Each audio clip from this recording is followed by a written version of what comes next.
Ryan worked alone on a small research station far from any busy colony. The station floated quietly at the edge of space where no one ever came. He had been assigned to take care of communication systems that were old and mostly forgotten. His job was not exciting. He checked equipment, cleaned panels, and sent regular reports that no one ever read. Every day felt the same. The silence around him was deep, like the endless night outside his window. Sometimes Ryan talked to himself just to hear a human voice. He played old songs to fill the air, but even music could not fight the feeling of emptiness. The station lights flickered softly and the stars outside looked cold and distant. He often wondered why he had taken this job. The pay was low and the company rarely checked on him. Yet something inside him liked the quiet. It gave him time to think. One evening, while running a routine scan of nearby frequencies, Ryan noticed something strange on his screen. Among the usual static, a pattern appeared. It was weak, almost like a heartbeat. He leaned closer and adjusted the controls. The pattern came again, slow and steady, repeating every few seconds. It was not random noise. It was organized, deliberate. His curiosity grew. He had seen many types of signals before, but none like this one. He saved the data and began to study it. The pattern looked almost musical, with changes in rhythm and tone. When he played it through the speakers, it sounded faintly like a whisper carried by the wind. Ryan felt a chill. There was something emotional in it, something that touched him even though he could not understand it. He stayed awake the whole night, replaying the sound again and again. Each time he felt as if someone far away was trying to speak to him. The next morning, Ryan checked the signal again. It was still there, slightly stronger now. He adjusted the antenna to focus on its direction. The source came from deep space, beyond any known colony or ship route. It did not match any human frequency. He recorded more data and sent a report to his superiors, but no answer came. They rarely responded quickly to anything from this outpost, so Ryan decided to continue on his own. He tried several decoding programs, but none of them could translate the sound. Then he remembered an old algorithm used for emotional tone mapping in communication signals. It analyzed voice-like patterns and tried to find meaning from rhythm and pitch. When he ran the program, the computer gave an unexpected result. It detected traces of emotion, sadness, longing, and hope. Ryan stared at the screen in disbelief.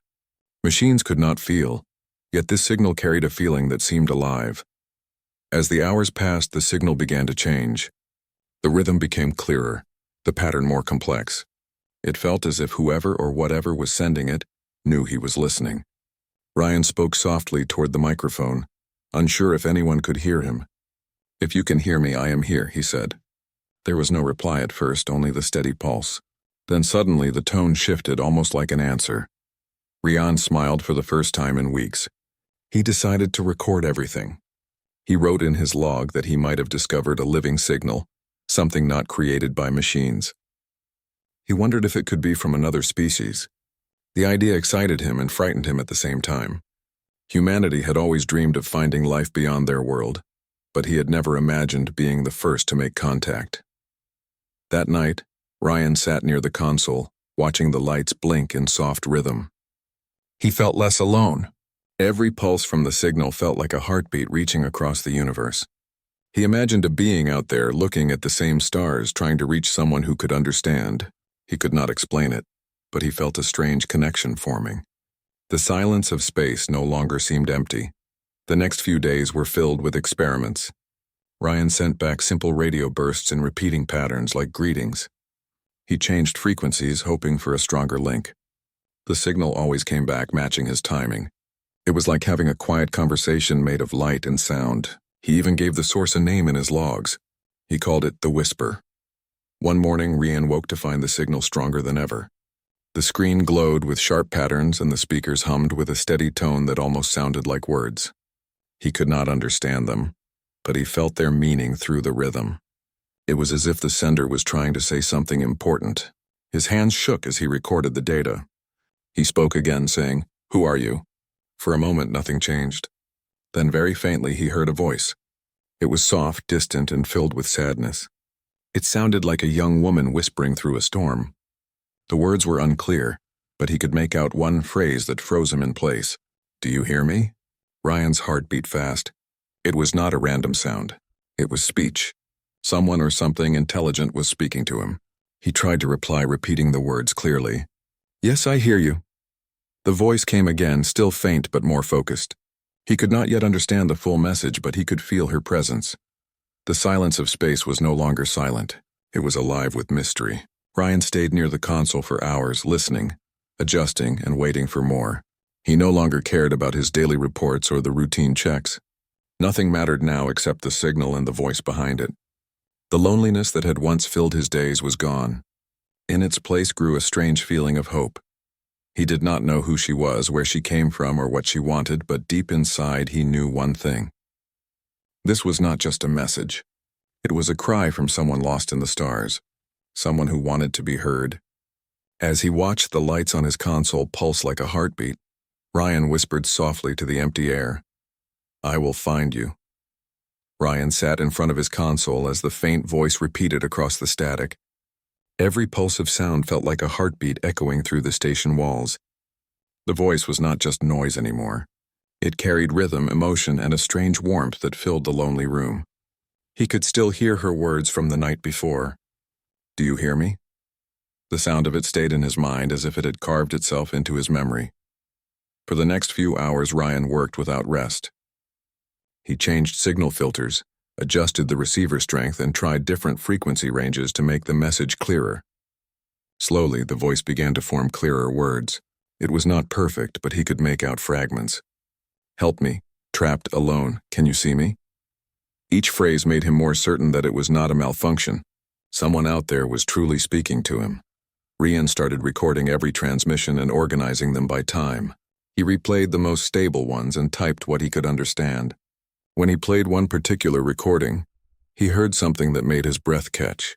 The voice spoke softly. "My name is Aria." He repeated it out loud. "Aria?" The name sounded gentle and distant, like a melody. He smiled without knowing why. It felt like he had just met someone real, even though she was somewhere beyond his reach. He sent a simple message back using coded pulses. "Aria, I am Ryan, I can hear you." The reply came faster than he expected. The tone changed, becoming lighter and almost filled with relief. "Ryan," she said, the name coming through the static like a whisper. That single moment broke the silence that had surrounded him for months. For the first time in a long while, Ryan did not feel alone. The following days turned into long nights of conversation. They could not speak freely like humans usually did, but through patterns of tone and rhythm, they began to understand each other. Ryan learned that Aria was not human. She said she came from a place hidden within space, a world unseen by human eyes. Her words were strange and poetic. She spoke about light that carried thoughts, about air that sang, and about stars that connected minds. Ryan tried to imagine it but could not. Her world sounded beautiful, yet there was sadness in her voice every time she spoke of it. When he asked her why she was trapped, she took a long time to answer. The signal grew faint before returning. "My world is fading," she said. "We are losing our way. I tried to reach your kind for help, but you cannot sense me." The words carried pain, not only in her voice but in the silence that followed. Ryan felt a deep pull in his chest. He wanted to help her, though he did not understand how. Ryan spent every moment studying her messages. He used translation software to create visual forms of her words, mapping the patterns into images. The results amazed him. The energy of her signal looked like threads of light twisting into shapes almost alive. It was unlike any known communication method. He realized she was using a type of emotional resonance, a way of sending thoughts through energy instead of speech. Humans had never developed such a method. It was beyond any technology he had seen. Late one night, Ryan decided to ask her directly. "Where are you?" she replied. "Beyond the dark veil, near the silent stars." He checked his navigation charts but found no such place. The coordinates she gave pointed to a region marked as empty. No planets, no asteroids, only dark space. Yet the signal was coming from there. He stared at the map for a long time, wondering what could exist in an area humans believed was lifeless. The next day, Ryan prepared his small transport ship. He knew it was not meant for long travel, but he could not ignore the call. Before leaving, he stored all the signal data in case he did not return. As he powered the ship and left the research station behind, the stars ahead looked brighter than before. Aria's voice guided him through his communicator. "Follow the sound," she said. The way will appear when you believe. He did not fully understand, but her words gave him courage. The journey was long and quiet. Ryan passed through asteroid belts, empty sectors, and clouds of cosmic dust. He barely slept, keeping his eyes on the signal strength. Each time the voice faded, his heart sank, but she always came back. She spoke about her people, how they once lived in harmony with the universe, how they could sense the feelings of every living being. But when humans expanded across the stars with machines and metal ships, the waves of their energy interfered with her world's sense field. Her people began to lose contact with everything, slowly fading into silence. Ryan listened closely, realizing how much pain hid behind her calm voice. "We tried to reach you," Aurea said, "but you do not feel us anymore." Her words stayed with him. He thought about how humans explored space, always seeking resources and land, rarely thinking of what might already be there. For the first time, he felt ashamed of how blind his kind could be. He wanted to prove that not all humans were like that. After several hours of travel, Ryan reached the sector from her coordinates. It looked completely empty. He scanned for energy but found nothing. Yet the signal was stronger than ever. "I am here," Aurea said, "but you cannot see me." He looked out through the window into the dark, feeling confused. Then, as he adjusted the ship's energy output, something changed. A faint shimmer appeared ahead like ripples in water. It lasted only a second, but was enough to make him gasp. "I saw something," he said quickly. Aurea's voice grew softer. "Yes, that is the edge of my world." Ryan stared at the space before him. It looked normal, yet he knew something invisible was there. He felt as if a wall separated them, thin but unbreakable. He asked her why humans could not sense her kind. Her answer came slowly, filled with sorrow. "Your kind lost the light inside long ago. You see with eyes but not with the heart. My people feel with the heart, and that is how we live." Ryan fell silent, unsure what to say. He realized that even if he found a way to reach her world, he might never truly understand it. The conversation continued for hours, until his systems warned of low energy. He promised her he would return to the station and find a way to open the path. Before he turned back, Aurea spoke one last time that night. Her voice trembled slightly. "Ryan, if you go, will you come back?" He smiled faintly, even though she could not see it. "Yes, I will come back," he said. "You are not alone anymore." The reply came softly, almost like a sigh. "Thank you, human." As his ship turned toward the station, Ryan felt a mix of wonder and sadness. He had spoken to a being from another world, a princess trapped beyond space itself. The mystery was far from solved, but he now had a purpose. He was no longer just a lonely technician in an old station. He was the bridge between two worlds that had forgotten how to feel each other. And as he looked at the stars, he whispered, "I will find a way, Aurea." Ryan returned to his station after the long journey, tired but filled with determination. The image of the shimmering barrier in space stayed in his mind. It had lasted only a moment, but he was sure it was real. He could not stop thinking about Aurea's voice and the sadness behind her words. She was there in a place humans could not see. Now that he had proof, he knew he had to find a way to reach her world. The first thing Ryan did was gather all the data he had collected from the trip. He compared the readings from his ship to the earlier recordings of Aurea's signal. The numbers did not make sense at first, but as he worked through them, he noticed something strange. The signal's pattern seemed to bend around the normal laws of space. It looked like it came from another layer of reality. He remembered her words, "beyond the dark veil." Maybe she had meant this hidden dimension. Ryan began studying how energy fields interacted with different layers of space. The research was complex, and he had limited tools, but he refused to give up. He worked day and night, adjusting frequencies, testing small energy bursts, and measuring their effects. Each test gave him a new clue. Slowly, he built a theory. Aurea's world existed close to his own, separated only by a thin veil of distorted energy. If he could match his station's energy frequency to that of her world, he might be able to see through the veil. During his work, Aurea continued to speak with him. Her voice came and went depending on the energy levels, but every time she spoke, Ryan felt stronger. Sometimes they talked about her people. She told him that her kind had once lived in harmony with every living thing. They could sense feelings, not just sounds. They could understand each other without words. But when humans began to expand across space, their machines filled the universe with waves of artificial energy. Those waves blocked her people's natural sense. One by one, their connections faded. Arya said she was one of the last who could still send thoughts across the stars. When she spoke about her world, Ryan imagined shining fields and glowing rivers of light. He could almost see it in his mind. Arya said her world was beautiful once, filled with voices of song and unity. But now, most of her people lived in silence, unable to reach each other. Only she remained near the edge, trying to call out to anyone who could hear. Ryan listened quietly every time, wishing he could do more than just hear her voice. Days passed. Ryan's body grew weak from lack of sleep, but his mind stayed sharp. He believed he was close to finding the right frequency. One night, while checking the data again, the lights on his console flickered. The air around him seemed to hum softly. Arya's voice came through clearer than ever before. "Ryan," she said gently, "you are close." Her words filled him with energy. "Tell me what I need to do," he said quickly. She explained that her world and his were separated by waves that moved differently. To reach her, he needed to align his energy field with the rhythm of her world's pulse. Ryan adjusted his instruments as she described the pattern. It was slow and smooth, like breathing. When he matched the rhythm, a faint shimmer appeared again on his monitor. The barrier between them seemed to glow softly. He increased the energy just a little more, and the shimmer grew brighter. Through it, he saw faint shapes of light moving gently as if alive. His heart raced. "Arya, I can see something," he said. She sounded happy for the first time. "You are seeing my world," she replied. "You are looking through the veil." He could not see her clearly, only outlines of shining forms moving through mist. But he felt her presence stronger than ever.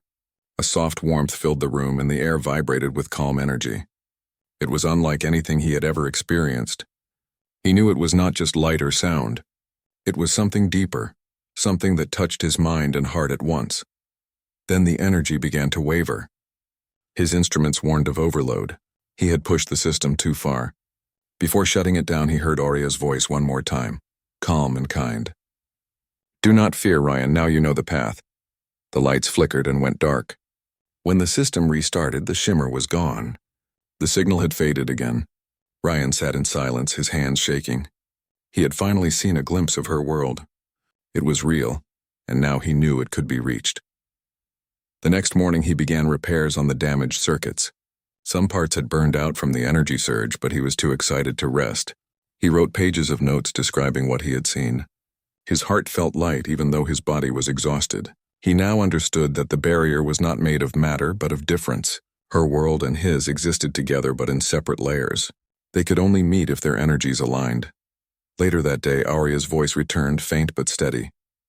She thanked him for trying and told him that his presence had brought light to her world for a short while. "My people felt it," she said.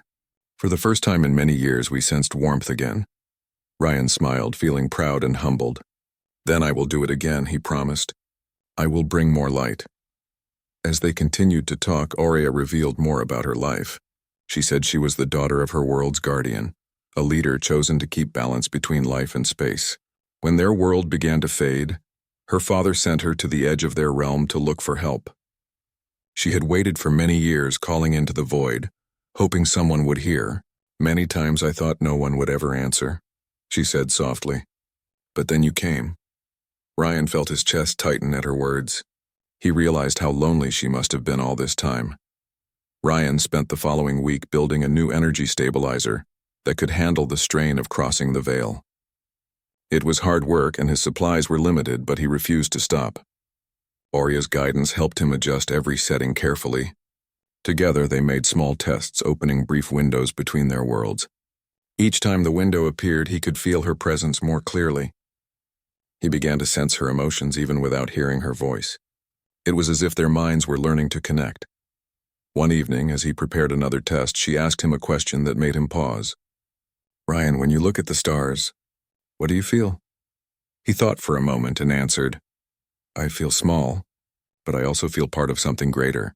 Arya replied, "That is how my people once felt when we looked at the hearts of others. We saw light inside them, but now we cannot see the light in your kind. It is hidden." Her words carried sadness again, and Ryan did not know how to reply. He wanted to tell her that not all humans were blind, but he also knew she spoke the truth. The test that night failed. The stabilizer overloaded again, and the lights in the station dimmed. Ryan fell to the floor, coughing from the smoke. When he opened his eyes, he heard Oria's voice faintly calling his name. He managed to stand and shut down the system. "I am fine," he said. "I will fix it." Her voice softened. "Do not risk your life for me, Ryan." He smiled tiredly. "I am not risking it. I am sharing it." As he sat among the broken wires, he looked out the window at the stars. Somewhere beyond that darkness, Aurea was waiting. He knew their worlds were still far apart, but the distance no longer felt impossible. He had seen her light and felt her presence. Now he believed that if one human could learn to sense her world, maybe others could too. The bridge between them was fragile, but it was real. And Rian was ready to build it no matter how long it took. Rian woke up to the soft hum of his station. The lights flickered weakly and the air smelled of burnt circuits. The last experiment had damaged the systems again, but he did not regret it. He had seen Aurea's world even for a moment, and that sight kept him going. Every failure only made him more determined to find a way to reach her. He cleaned the damaged panels, replaced broken wires, and checked the power lines. As he worked, the faint rhythm of Aurea's signal returned. Her voice came through, soft and caring. "Ryan, are you safe?" He smiled, tired but hopeful. "Yes, I am safe. The system needs repair, but I will make it stronger." For the next several days, Ryan focused on building a new power core. He designed it to match the energy pattern of Aurea's world, something smooth and balanced rather than harsh and mechanical. The idea came from the way her voice pulsed, like a heartbeat in harmony with the stars. It took long hours of work, careful calculations, and many sleepless nights. Sometimes he spoke to her while he worked. She told him stories of her people and how they once built bridges of light that connected their minds. When she spoke, Rian could almost see the beauty of it. He imagined cities made of glowing stone, skies filled with flowing colors, and people who spoke through feelings instead of sound. Aurea often asked about his world in return. Ryan told her about Earth, about the blue oceans and green forests, and how humans traveled through space searching for new homes. She listened quietly. "Your world sounds bright," she said, "but your people have lost the way to feel the light inside." Her words made Ryan thoughtful. He knew humans were proud of their progress, but hearing her speak reminded him how much they had forgotten about peace and connection. "Maybe," he said, "if we find a way to meet, we can help each other remember." After several attempts, the new power core was ready. Ryan connected it to the main system and began running tests. The readings were stable, smoother than before. Aurea's signal became stronger, as if her world was responding to the new energy. "I can feel your light," she said softly. "It reaches my world like a warm breeze." Ryan felt a surge of happiness. He adjusted the last settings and took a deep breath. "If this works, Aurea, we might finally see each other clearly." When he activated the bridge system, the entire station trembled. The lights brightened and waves of energy flowed through every console. The air shimmered as if the space around him was bending. Rian steadied himself and watched as the monitor filled with blinding light. Slowly, the light formed a shape. It was a figure standing in the middle of a glowing mist. For a few seconds, the image was blurry, but then it became clear. It was Aurea. She looked human in shape, but different in every other way. Her skin glowed faintly like silver under the light. Her eyes were bright and calm, and her hair moved gently as if floating in water. She stood tall with an expression of quiet grace. Ryan's breath caught in his chest. She was not just a voice anymore. She was real and standing before him. Aurea smiled softly. "You did it, Ryan," she said. "You opened the bridge." For a moment, they both stood in silence, looking at each other through the thin layer of energy that still separated them. Ryan reached out his hand toward her, and she did the same. Their fingers almost touched, but a spark of light kept them apart. "We are close," she said gently. "But the worlds are not yet fully aligned." Ryan nodded. "Then I will align them." He turned back to the control panel and increased the energy flow, careful not to overload the system. The shimmer grew stronger, and the air filled with a low hum that seemed to come from both worlds. Suddenly, alarms blared. The system was overheating. The energy levels were rising too fast. Ryan tried to adjust the flow, but the pressure kept increasing. "The power is too much," Aurea warned. "If you continue, the bridge will break." Ryan hesitated. He had come so far. He could not stop now. "I will stabilize it," he said, typing quickly on the console. Sparks flew from the wires and the floor shook beneath him. The screen glowed brighter, and Aurea's image flickered. "Ryan," she called, her voice filled with worry. "You must stop." Ryan's hands trembled, but he kept going. He believed if he could hold the connection for just a few more seconds, the bridge would become permanent. The energy reached its peak, and then everything went silent. The alarm stopped, the shaking ended, and the light faded into calm. For a brief moment, there was peace. Ryan opened his eyes and looked around. The station was still standing, but the lights were dim. He turned toward the center of the room and saw her again. Aurea stood there, clearer than before. This time she was not just light. She looked solid, real. Ryan could feel the warmth of her presence. He took a step forward and she smiled. "You did it," she whispered. "You crossed the veil." Ryan could hardly speak. "Are you truly here?" he asked. "Only for a short while," she replied. "The energy will fade soon, but we have this moment." Her words were calm, yet they carried sadness.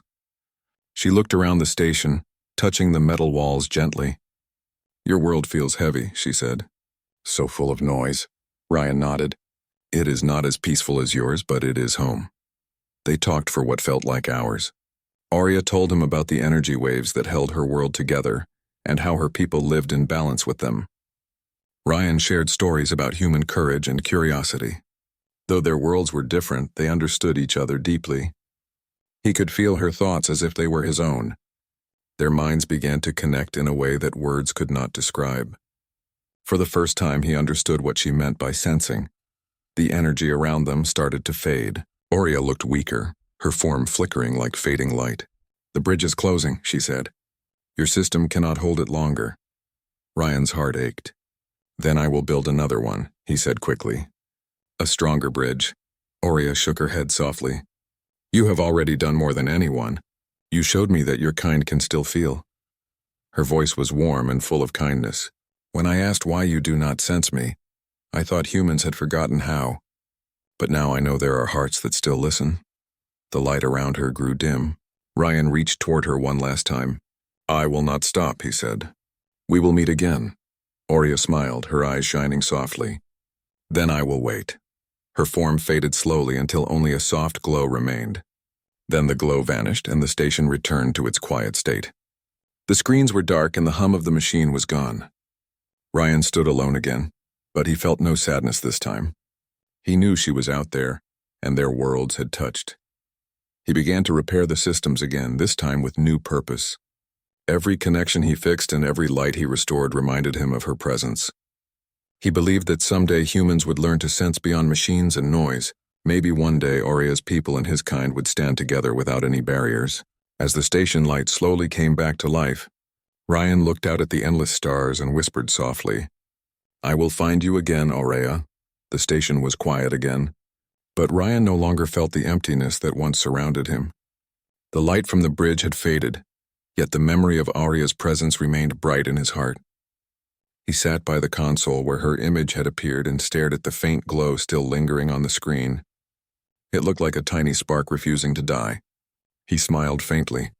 It was proof that she had been real, proof that their connection had changed something in both their worlds. Ryan spent the next few days repairing the damage from the energy surge. The systems were weak, but he managed to restore power to the main controls. Each wire he replaced reminded him of the moment he had seen Aurea standing before him. Her calm voice still echoed in his mind, gentle and full of hope. When he closed his eyes, he could still feel the warmth of her light around him. He knew she was gone for now, but he also knew the bridge could be rebuilt. He reviewed the data from the last experiment, searching for any sign of the connection that had allowed her to cross the veil. The readings showed strange patterns he had never seen before. They were not just energy waves. They carried rhythm, harmony, and something that looked almost like emotion. It was as if the machine itself had felt the bond between them. Ryan smiled to himself. He believed that even the station had sensed her presence. Days turned into weeks. Ryan kept working quietly, improving the energy stabilizer and building a new version of the bridge generator. This time he wanted it to be safe and stable, something that could hold the connection longer. He also sent a report to the Central Human Research Network, describing the strange energy layer he had discovered. He did not mention Aurea by name, only that there was evidence of a new kind of world hidden within space. He hoped that when scientists studied it, they would learn to see beyond what machines could detect. One night, as Ryan tested a smaller version of the energy bridge, he noticed a faint pulse on his console. It was soft and rhythmic, like the first signal he had ever received. His heart jumped. He increased the receiver power, and the signal grew stronger. Then a familiar voice whispered through the static. "Ryan!" He froze, unable to speak for a moment. "Aurea," he said finally. "You came back." Her voice was gentle and filled with peace. "I told you I would wait. The bridge between us is weak, but I can reach you again." Ryan felt a deep sense of relief. He thought he had lost her forever. "I am building a new system," he said. "One that will let us connect safely." Aurea replied, "Your light reached my world again. My people felt it. The silence that covered us began to break. Some of them can sense the stars again." Her words filled Ryan with joy. The thought that his actions had helped her people gave him strength to continue. "Then we will make it stronger," he said. "I will not stop until your world and mine can see each other." For many nights they spoke whenever the signal allowed it. Sometimes the connection was clear, other times faint, but it was enough. They shared stories, dreams, and thoughts. Ryan learned that Aurea's people had begun to rebuild their sense field, using the warmth that came from the energy he had sent. It was as if his effort had reminded them how to feel again. Aurea said the colors of her world were growing brighter, and that the air now carried the sound of life once more. Ryan listened with quiet happiness, knowing he had helped restore hope to a world beyond his own. As time passed, more human ships began to explore the region near Ryan's station. The discovery of the strange energy layer had drawn attention from scientists and engineers. They built research platforms and tried to study the phenomenon. None of them understood what it truly was, but Ryan knew. He watched them work from a distance, proud that something beautiful had begun from his small connection with Aurea. Still, he kept the truth of her existence a secret. He did not want curious minds to disturb her world before it was ready to meet his. One day, as he monitored the growing activity around the sector, Aurea spoke again. "Your kind is near the edge of our veil," she said. "We can feel their presence. It is stronger than before." Ryan looked at the data on his screen and saw what she meant. The humans were unknowingly strengthening the barrier with their machines. "They do not know what they are doing," he said with worry. "They are trying to understand the energy, but they might close the path between our worlds." Aurea's voice was calm. "Then you must guide them. Help them see with the heart, not only with the eye." Ryan understood what she meant. He began sending messages to the research teams, suggesting ways to adjust their instruments to be more balanced and less disruptive. The scientists followed his advice, unaware that he was protecting something far greater than a field of energy. Slowly, the barrier began to settle again. The lights around his station became softer, and the hum of the energy layer returned to a peaceful tone. Aurea thanked him for his wisdom. "You have done what few could do," she said. "You taught your kind to listen even if they do not yet know what they are hearing." One evening, as the stars glowed outside the window, Ryan heard Aurea's voice again, clearer than ever before. "Ryan, I must tell you something," she said. "Because of the bridge you built, my people can now travel through the layers of space again. We will not fade anymore. We owe this to you." Ryan's heart filled with warmth. "I only wanted to help," he said. "You helped me first when you called out." She laughed softly, a sound that carried both light and comfort. "Then we helped each other," she said. "That is what true connection means." The signal began to fade slightly, and Ryan knew their time was ending once more. "Will I see you again?" he asked. "Yes," she answered. "Our worlds are learning to sense each other. One day, the bridge will not need machines or energy. It will live in the hearts of both kinds. When that day comes, you will find me not in the stars, but within the light of every connection." Ryan closed his eyes, holding on to every word. "I will wait for that day," he said. "And until then, I will keep the light alive." The transmission ended, leaving only a steady pulse of soft light on his screen. It was quiet again, but it was not the same silence that had once filled the station. It was peaceful, alive with unseen voices and invisible warmth. Ryan leaned back in his chair and looked out at the stars. Somewhere beyond the dark veil, Aurea was watching too. He knew she could feel his thoughts just as he could feel hers. They were no longer separated by space, only by time. Years later, when other humans finally discovered how to open stable connections between worlds, they found traces of Ryan's early work stored in the old research station. The record spoke of a mysterious energy and a signal filled with emotion. No one knew the full story, but they honored him as the man who had first reached beyond human senses. Some said he had vanished into the light, following the signal he once discovered. No one knew for sure, but his legacy remained. And far beyond the stars, in a realm of soft color and endless calm, Aurea stood among her people. She looked up at the sky of her world, where faint human lights now shimmered like distant dreams. She closed her eyes and whispered gently, "I sense you, Ryan." A wave of warm energy moved through the air, carrying her message across the veil. Back on the old station, the last working screen flickered once, showing a single line of text before going dark. It read, "I sense you now.